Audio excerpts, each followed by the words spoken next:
پڑھ لیں وہ دوسرا واقعہ خضر علیہ السلام گئے قوم کی بستی، ایک بستی میں، تو وہاں دیوار، کچی دیوار گر رہی تو اس دیوار کو سیدھا کر دیا حضرت خضر علیہ السلام۔ تو موسیٰ علیہ السلام نے پوچھا کہ اس قوم کے پاس آئے، ہم نے روٹی مانگی، پانی مانگا، رہائش مانگی، اور رہائش نہیں دی، روٹی نہیں دی، مہمان نوازی نہیں کی، اور آپ ان کی دیوار کو سیدھا کر۔ فرمایا یہ ان کا کمال نہیں ہے موسیٰ، اس دیوار کے نیچے خزانہ دفن ہے، اور ان کے ماں اور باپ نے یہاں دفن کیا تھا۔ اور باپ کون تھا؟ قرآن پڑھی، کانا ابوہما صالحا، ان کا باپ نیک، ان کا باپ اچھا تھا۔ یہ یتیم ہے بچے، یہ چھوٹے ہیں بچے، یتیم ہیں، ان کا باپ یہاں نیک تھا اور خزانہ دفن کر گیا ہے۔ اس کی خواہش تھی کہ کوئی لے نہ جائے، کوئی لوٹ نہ جائے۔ اور میں کہتا ہوں قرآن کی وہ ساری آیات احادیث جو یتیموں کے حوالے سے ہیں، ان کو یہ درجہ کیوں ملا؟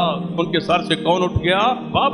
اور یتیموں کی مال کی حفاظت اس باپ کی نیکی کی وجہ سے اللہ نے اپنے ذمہ لی۔ جب یہ بچے جوان ہوں گے پھر یہ دیوار دوبارہ گرے گی، جس دن گرے گی نیچے سے یہ خزانہ نکلے گا، یہ خود اٹھائیں گے۔ یہ اللہ کی تدبیر ہے، یہ اللہ کا فیصلہ ہے۔ میں نے کوئی کام اپنی مرضی سے نہیں کیا، لہذا والدین کے ساتھ احسان اور نیکی کیجیے، دنیا و آخرت میں اس کا بہترین آپ بلا اللہ عطا فرمائے گا۔